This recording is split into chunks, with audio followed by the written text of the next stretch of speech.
नमस्कार दर्शकों, मैं डॉक्टर प्रवीण साहवे आप सभी का हमारे यूट्यूब चैनल पर हार्दिक स्वागत करता हूँ। आयुर्वेद रूपी समुद्र के मंथन की जो श्रृंखला हमने चलाई है, आयुर्वेद रूपी वनस्पतियों का जो भंडार है, उसमें से एक एक वनस्पतियों के गुण, उसके कार्य, उसके उपयोग हम जानते हैं ताकि हम स्वस्थ रहे और सुखी रहे। आज हम जानेंगे ऐसी एक दिव्य औषधि के बारे में जिसका नाम है अश्वगंधा। अश्व और गंधा, जिस वनस्पति का दर्प यानी गंध अश्व यानी घोड़े के समान आता है और जिस वनस्पति को सेवन करने से घोड़े के जैसे ताकत या बल प्राप्त होता है, इसलिए उसको अश्वगंधा कहा जाता है। इसका बलदा एक पर्यायी नाम संस्कृत में आयुर्वेद में मिलता है, जिससे बल प्राप्त होने की वजह से उसको बलदा कहा जाता है। आयुर्वेद में इसके उल्लेख का अगर हम वर्णन करें तो इसके कुछ गुण निघंटु में बताए गए हैं, जैसे कि अश्वगंधा अनिल श्लेष्म श्वित्र क्षोथ क्षयापहा बल्या रसायनी तिक्ता कषायोष्ण अतिशुक्रला, अर्थात यह वात और कफ को नाश करने वाली तथा शरीर में श्वित्र यानी विटिलिगो, शोथ, क्षय, राजेष्मा ऐसी व्याधियों को नष्ट करने वाली श्रेष्ठ वनौषधि इसको माना जाता है। यह बल्य और रसायन और वाजीकरण के काम आती है और इससे शरीर में ऊर्जा, कांति एवं बल प्राप्त होता है।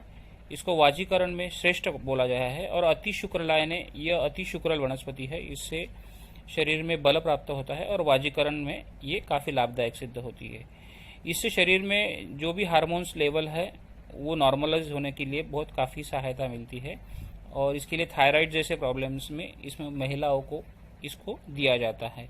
साथ ही मस्तिष्क को नॉर्मल रखने के लिए, जैसे कि अवसाद है, डिप्रेशन है या और भी कुछ साइकोलॉजिकल प्रॉब्लम्स है, उसको कम करने के लिए इसको पाउडर फॉर्म में 2 से 3 ग्राम चूर्ण दूध के साथ हम सुबह शाम या रात को सोते समय ले सकते हैं।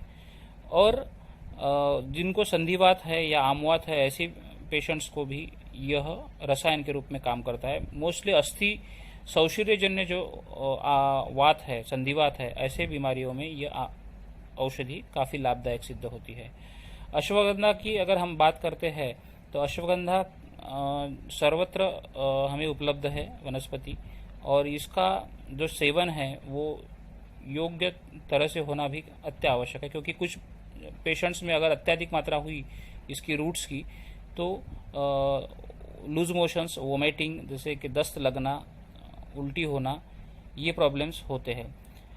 हमने देखा है कि इससे रक्तचाप यानी ब्लड प्रेशर काफ़ी अच्छी मात्रा में नियंत्रित हो जाता है। तो ब्लड प्रेशर को कम करने के लिए, हाइपरटेंशन को कम करने के लिए इसको यूज़ किया जाता है। साथ ही अगर जिन पेशेंट का वजन बढ़ा हुआ है या कोलेस्ट्रॉल बढ़ा हुआ है, ऐसे पेशेंट्स को भी ये काफ़ी लाभदायक सिद्ध होती है।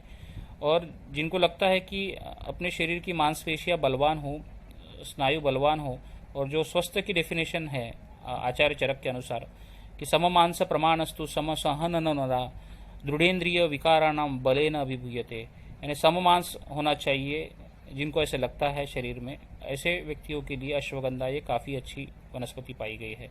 और हाल ही में कोरोना के अगेंस्ट लड़ने के लिए हाइड्रोक्सीक्लोरोक्विन वनस्पति के हाइड्रोक्सीक्लोरोक्विन मेडिसिन के साथ इसके क्लिनिकल ट्रायल्स भी आयुष मंत्रालय द्वारा चालू है और जल्द ही ये रोग प्रतिकार क्षमता बढ़ाने के लिए काफ़ी लाभदायक सिद्ध होगी और इसके रिजल्ट्स भी काफ़ी अच्छे मिल रहे हैं।